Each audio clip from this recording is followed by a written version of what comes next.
नमस्कार, श्रेया कॉर्नरमध्ये तुमच्या सर्वांचे स्वागत। आज आपण गणपती बाप्पाच्या विसर्जनाच्या दिवशी नैवेद्य म्हणून बनवली जाणारी वाटली डाळ ही रेसिपी पाहणार आहोत। डाळ करण्यासाठी कोणकोणते साहित्य आणि कशा पद्धतीने करायची ते आपण सविस्तर पाहणार आहोत। त्यासाठी व्हिडिओ स्किप न करता पूर्ण रेसिपी पहा। चला तर मग वाटली डाळ ही रेसिपी कशी बनवायची ते पाहूया। सुरुवातीला आपण चणा डाळ अर्धा कप घेतलेली आहे। ही धुवून स्वच्छ 4 तासासाठी भिजत घातली होती। हे पहा, अशा प्रकारे डाळ चांगली भिजलेली आहे।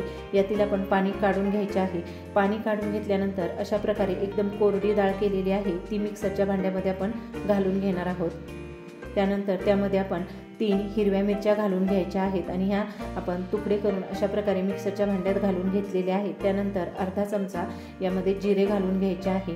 हिरवी मिरची, डाळ आणि जिरे हे आपण मिक्सरला फिरवून घेणार आहोत। या ठिकाणी आपण मिक्सर चालू बंद करतच फिरवून घ्यायचे आहे, म्हणजे डाळ ही आपली एकसारखी चांगली बारीक होते आणि डाळ जास्त बारीक न करता एकदम दरदरीत अशा प्रकारे आपण ही मिक्सरला फिरवून घ्यायची आहे।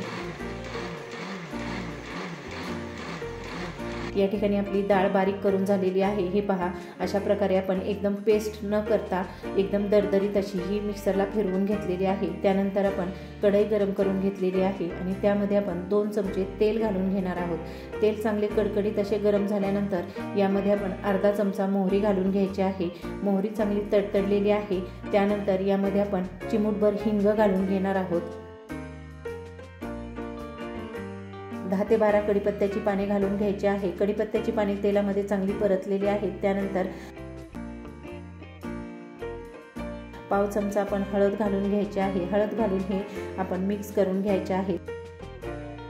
त्यानंतर मिक्सरला वाटून घेतलेली आपण हरभऱ्याची डाळ यामध्ये घालून घ्यायची आहे। डाळ बारीक करताना यामध्ये पाण्याचा वापर न करता मिक्सरला बारीक करून घ्यायचे आहे।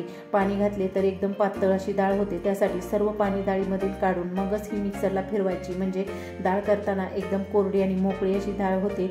आणि ही आपण चांगली मीडियम गॅसवर परतून घ्यायची आहे। डाळ जेवढी चांगली परतली जाईल तेवढी आपली ही एकदम मोकळी आणि सुटसुटीत अशी तयार होते। या ठिकाणी आपण ही चांगली परतून घेत आहोत।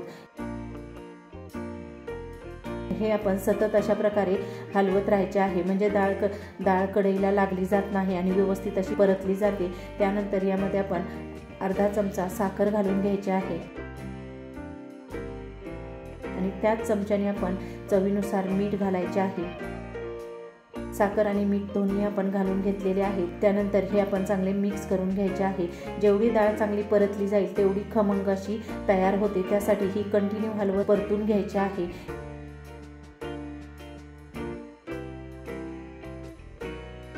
पूर्णपणे मोकळी होईपर्यंत आपण हलवून घेणार आहोत आणि गॅसची फ्लेम आपण मीडियमच ठेवायची आहे आणि मीडियम गॅसवरच ही चांगली परतून घ्यायची आहे।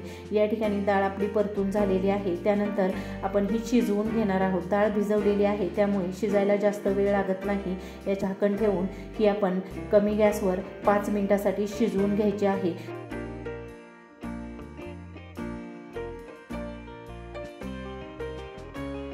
5 मिनिटं झालेली आहे।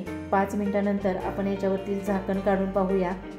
झाकण काढल्यानंतर तुम्ही पाहू शकता डाळीला मस्त अशी वाफ आलेली आहे आणि डाळ मस्त अशी शिजलेली आहे, म्हणजे शिजून आपली ही डाळ तयार झालेली आहे। याला आपण चांगले मिक्स करून घ्यायचे आहे। या ठिकाणी आपली डाळ मस्त अशी तयार झालेली आहे। त्यामध्ये आपण बारीक कट केलेली कोथिंबीर घालून घ्यायची आहे। कोथिंबीर घातल्यानंतर पुन्हा आपण ही चांगली परतून घ्यायची आहे। तयार झालेली आहे। तुम्ही पाहू शकता एकदम मोकळी आणि सुटसुटीत अशी ही वाटली डाळ तयार होते।